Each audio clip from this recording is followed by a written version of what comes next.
and welcome to your outlet for outdoors and Western lifestyle news, The Bend Show. I am your host, Rebecca Warner, aka Beck, and as always, love hearing from all of you. Comments, stories, ideas, get a hold of us anytime. Call or text 305-900-BEND. That is 305-900-2363. Or you can always drop an email to bendradioshow@gmail.com. Join alongside Shotgun, as always, is my producer and co-host, Jeff Tigger Earhart. I like when you used to say sound engineer. Oh, I'm sorry. I forgot that one. And sound engineer. You were going to say it. You were going to say it, but you didn't. You forgot what to call me. You know, there's a lot of things I could call you, but we'd have to. Exactly. This is not the platform. We wouldn't be on this fine radio station if that was the case. One thing that is happening in our place right now this weekend is we are 1 week away from our deer rifle opener. So yes, we are taking those last few shots to make sure all our rifles are on point. And so if you haven't done so, please don't forget to do so, because as I always say, what is the saying? Aim small, miss small. You took that from that movie, The Patriot. No. You took that from The Patriot? I remember that line. All right. Well, it's proven to do me well. We'll put it that way. So for all of you that are getting into your rifle seasons right now, we hope your season is going well. We would love to see pictures of what action you're seeing in the field, whether you take one down or not. One of my hobbies that I enjoy a lot, actually, and is almost just as rewarding as actually the hunt, is using my camera. I am known to... Same concept. Stealth is stealth, right? Exactly. I am known to be out there with my camera and often come home with some amazing photos, which then gets the whole hunting party excited to really go after the big one. You know what you need to do is post some of those pictures of our pheasant hunt the last, like 2-3 weeks ago? You need to post some of those on your Facebook page. That's I don't think true. you have. No, I haven't. You sent a few just to us in the hunting party, but you need to post those and say, hey, we were out blasting some birds. My bad. Yes, I will start updating some of those social media feeds, because it has been a rewarding fall, not just in us harvesting some great upland birds and preparing for deer rifle season. There's been archery season going on, but just spending and making those memories with a lot of close friends and family. Our first story is one for the record books. South Dakota's famed Lake Oahe, a reservoir inside the Missouri River water system, has produced what is speculated to be the next South Dakota state record walleye. Aaron Schuck of Bismarck, North Dakota, was fishing with a deep diving crankbait when a whopper walleye struck his plug. Official weighing on certified scales took place at Oahe Sunset Lodge and Steakhouse by the owner Lisa Moser, located near the town of Pollock, South Dakota. Aaron Shuck's walleye measured 33 inches in length. Holy smokes. With a heavy weight of 16 and a half pounds, beating a 23-year-old record. You've fished the Oahe a few times, right? I have fished that area multiple times. It is excellent walleye fishing. Have you ice fished it, or was it just... I've done you've done both. Which was better for you? Was it the ice fishing or the summer fishing that was better for the walleyes? Well, first off, I've always limited out either way. Well. So I'll put that one down. Well, and how come you aren't making the state record in South Dakota? Because we haven't had a chance to go down to Lake Oahe recently. That's why. Okay, continue. But regardless, congrats to Mr. Shuck on his walleye. But we don't know for sure yet, though, right? I will let y'all know when it's become official, but it's looking that way. And folks, if you are looking for a great area to consider going to for walleye fishing, I will recommend Pollock, South Dakota, around that Lake Oahe area. Been on the water multiple times, have always limited out, like I said. Great fishing. So it's hashtag Beck approved. You got it. Next, wildlife traffic jams are happening in Colorado. 'Tis the season that the quaint town of Estes Park, Colorado, one of the entrances to Rocky Mountain National Park, is taken over by elk. Twice yearly elk migrations occur as large bunches of elk move out of the park or back to the park, and they make a pit stop in Estes Park. Right now, this time of year, they're making a migration out of Rocky Mountain National Park. Traffic jams are occurring as the elk cross streets or from gawking tourists trying to get pictures of these massive animals bedded down in the residents' front yards, or if they were hoping to get a round of golfing, that isn't happening because the elk, they tend to like the golf course there. They took it over. Yes. Oh, the migration is not a quick one either. This migration probably will take at least a couple of weeks as they come across in various bunches, moving leisurely. A lot of times you'll have, say, one strong male bull that's in charge of, say he's got 20 females that he's taking care of. But then the next bunch might be 20 to 40 elk because it's multiple young bulls herding their ladies around.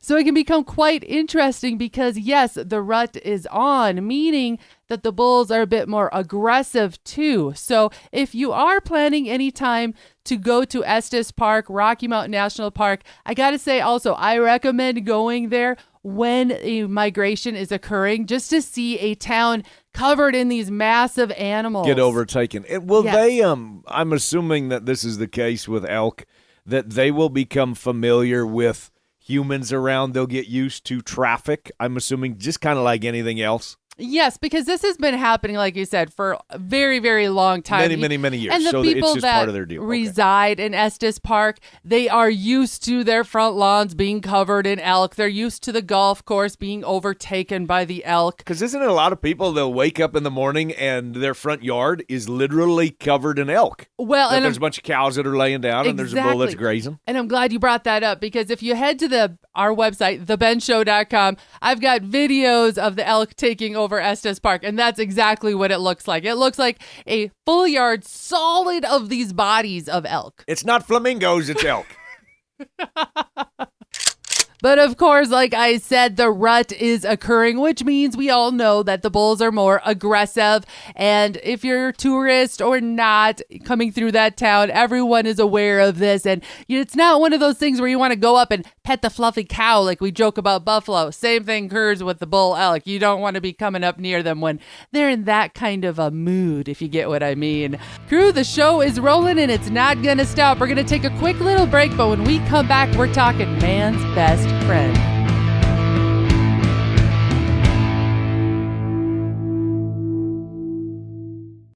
Before you head to the next rodeo, a concert, maybe a gathering on or off the ranch, we head to Medora Boot and Western Wear. Tigger and Beck here for Medora Boot and Western Wear. Latest Western fashion in boots, jackets, and hats. From durable ranch wear to keeping the horses in sturdy tack, visit medoraboot.com to order. Or better yet, plan to visit Medora, North Dakota and shop Medora Boot and Western Wear. Again, go to medoraboot.com. You can follow on Facebook and tell them Tigger and Beck sent you.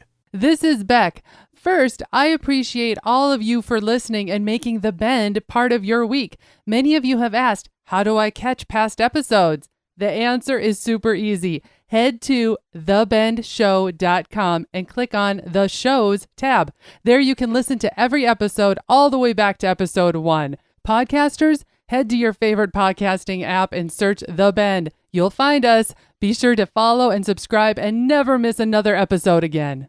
You've waited, dreamt of a hunting adventure, and now have harvested that trophy of a lifetime. Keep the memory alive with a custom-designed mount, preserved as a work of art. Check out our approved taxidermist depending on your location. The award-winning Schneider Taxidermy is located in Helena, Montana. When hunting the Dakotas, JB's Wildlife Designs in Mandan, North Dakota. Then Shadron Creek Taxidermy in Nebraska. And for the Central USA, Little Rack Taxidermy in Macomb, Illinois. Reach out to The Ben Show and let us help you find the right taxidermist.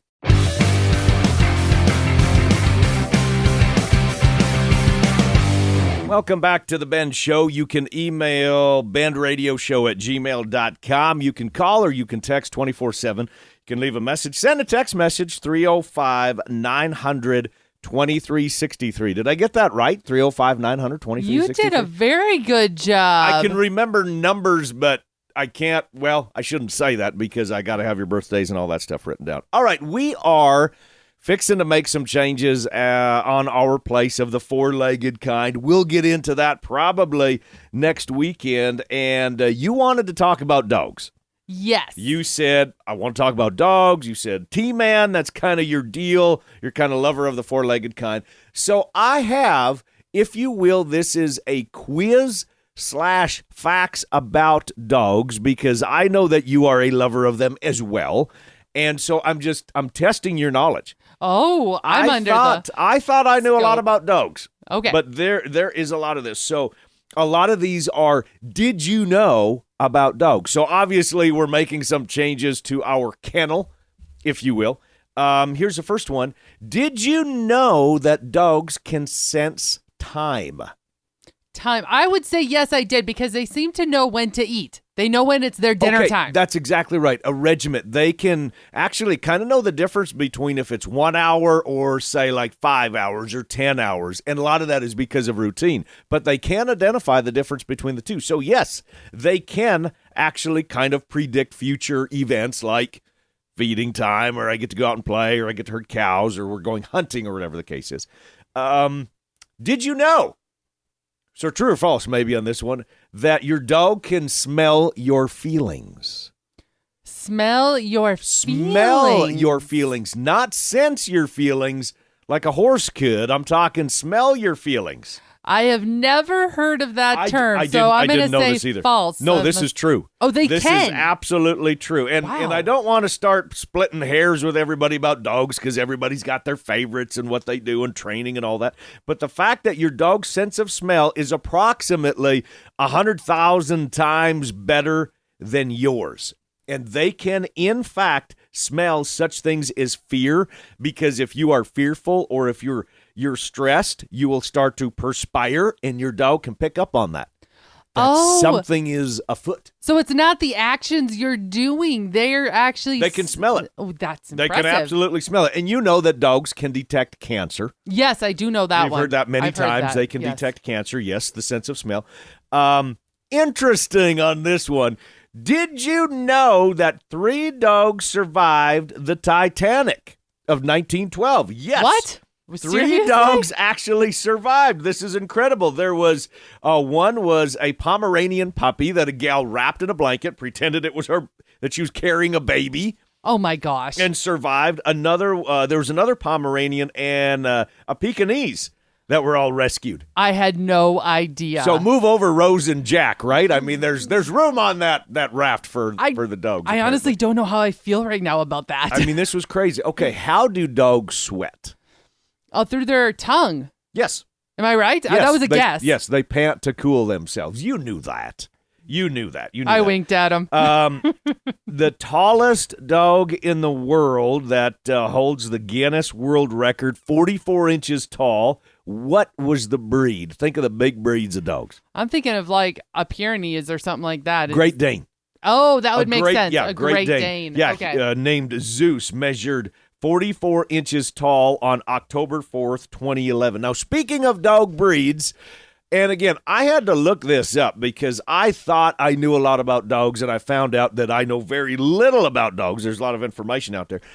How many dog breeds do you think there is? I have no idea. And this is also subject to debate if we're talking about the American Kennel Club or something more international. But let me give you some choices. 250, 350, or 450? Probably like 450, because everything gets crossbred these days, it seems. No, true. Like hanging tree dogs, yeah. 360 was a number that I had found. And I know that is subject to debate, but about 360 different dog breeds. That's a lot of different dog breeds. That is a lot of different dog breeds. So here's a quiz about me. And you're not going to remember this one. I say it all the time so that you got it on the brain. My 2 favorite dogs are, what are the 2 dog breeds?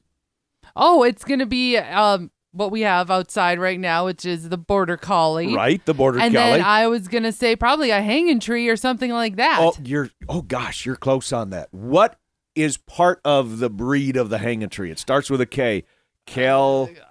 Kelpie, okay. An Australian Kelpie. I haven't had one of those dogs. I want to get one. Those people that have them, they absolutely love them. This one was amazing to me. A greyhound can actually beat a cheetah in a long-distance race. Really? Think about that. Are you serious? A greyhound, where a greyhound would actually beat a cheetah. They can keep a speed at up to 35 miles per hour for up to 7 miles, whereas like a cheetah, they're kind of like a sprinter. I mean, they can burst and they can reach their top speed at like 200 or 300 yards, but they can't maintain that for a long time. So a greyhound could actually outrun a cheetah.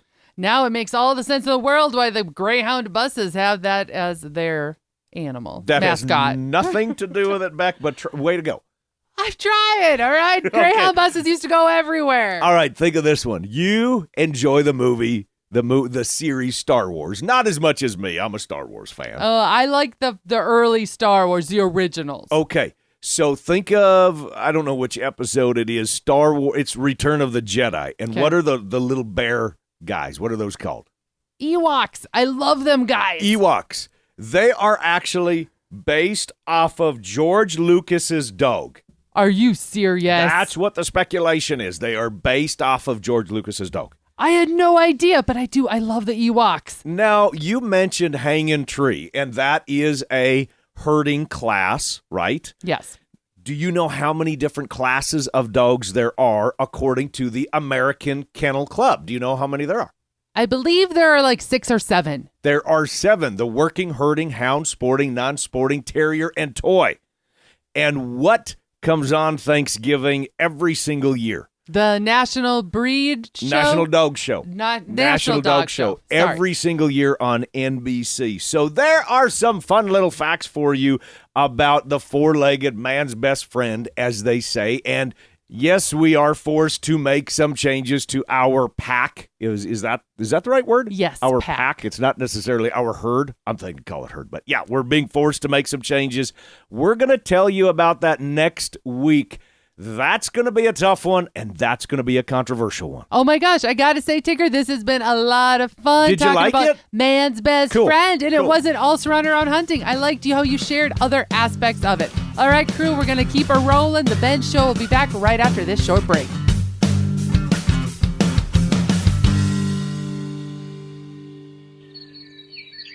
The holidays are around the corner, and finding that thoughtful gift is always the goal. We have the perfect idea for you. Meet author Rochelle Barrett, The Prairie Crocus. I welcome you to my world, a collection of poems, love notes, and essays about ranch life, motherhood, and life lessons from the prairie in my new book, Anthology, and 2024 Ranch Life Calendar. Order both today at prairie-crocus.com. Beautiful photos with words that speak to the heart and soul. Prairie-crocus.com, turning thoughts into writings from the heart. A perfect gift in time for the holidays.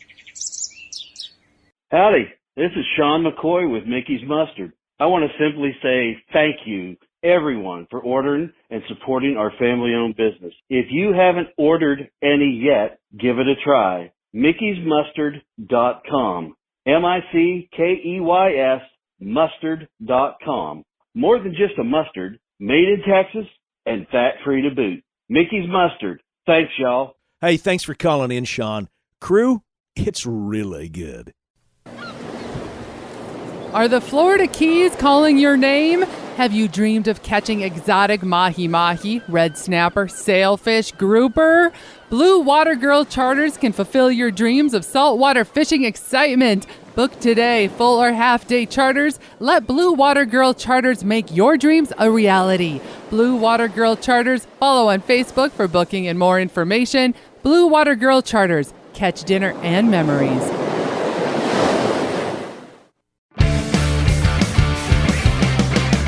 Welcome back to your outlet for outdoors and Western lifestyle, The Ben Show. I am your host, Rebecca Warner, a.k.a. Beck, and riding alongside me, as always, is Jeff Tigger Earhart. Now, our next topic kind of goes along with the dogs.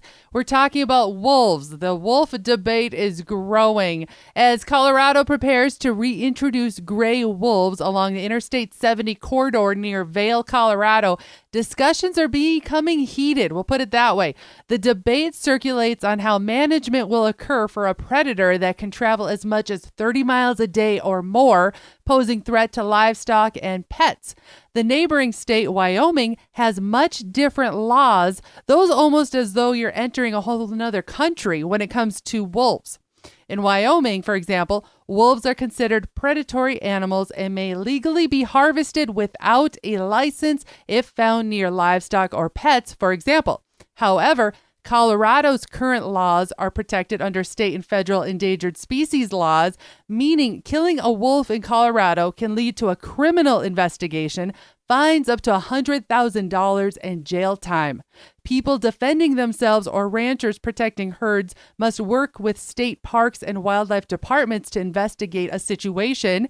Colorado has recently created a fund to compensate loss of livestock to wolves. However, some feel it is cumbersome to do so, and the money is not always worth it, especially the effort put into that. So livestock producers in Colorado would like policy change to be similar to Wyoming's, where lethal control is accepted.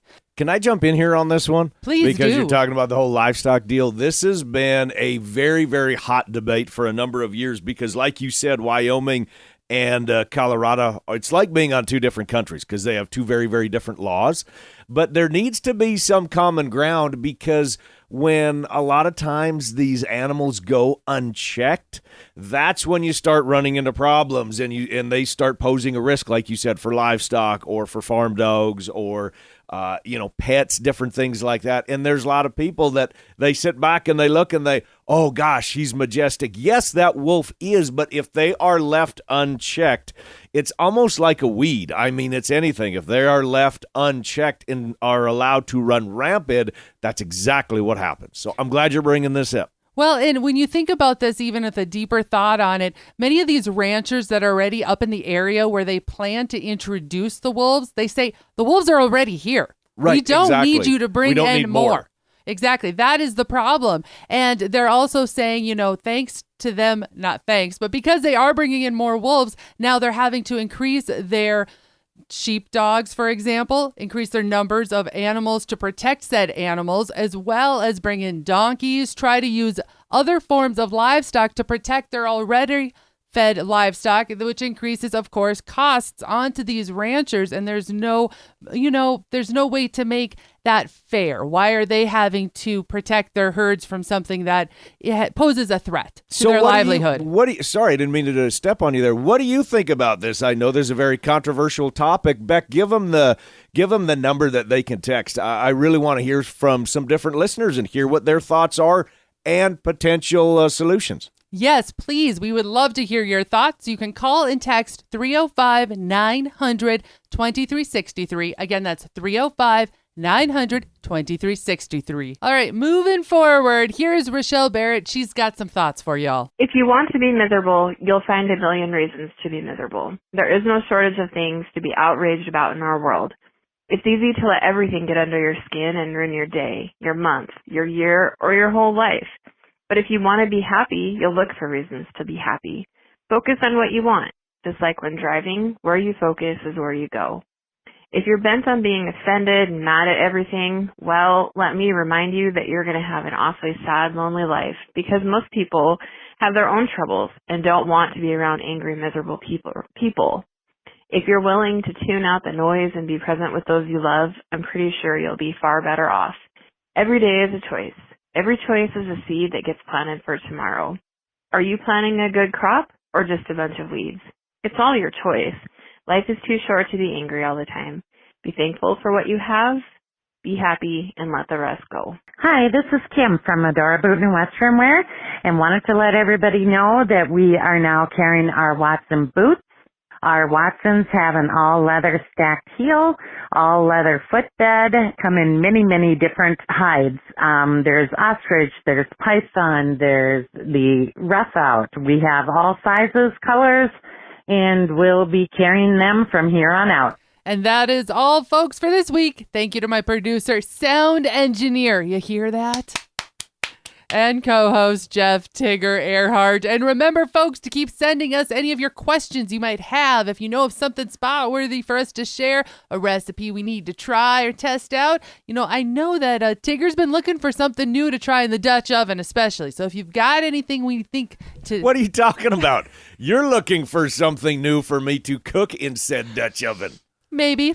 All right, well, again, we'll also take your field reports, too. We love knowing what's going on all over the country, so let us know. That number, again, text or call 305-900-2363. Again, 305-900-2363. 2363, or you can always email bendradioshow@gmail.com, as well as tag us on social media at, that's that little A with the circle, at The Bend Show. Missed part of this episode, or you want to hear past shows, you can find them all on the website, thebendshow.com. And be sure to subscribe on your favorite podcasting app and to The Ben Show YouTube channel. Looking to change things up for your next event, conference, awards, banquet? Consider having us, Tigger and Beck, entertain your crowd. We are PRCA Pro Rodeo card holders, where Tigger is a pro rodeo announcer, and we are PRCA music directors too. So there you have it, from MCs to event headliners, public speakers. Like I said, we even can take care of your rodeo. We can talk about pretty much everything, and we love hanging out with you all. Give us a try, give us a call. Your event will be one to remember.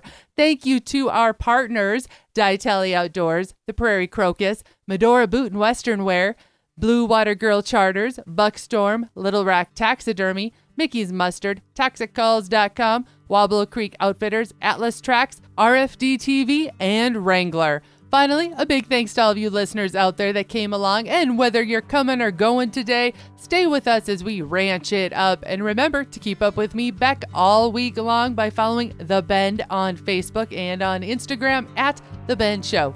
This is Rebecca Warner. Catch Beck if you can next week on The Bend.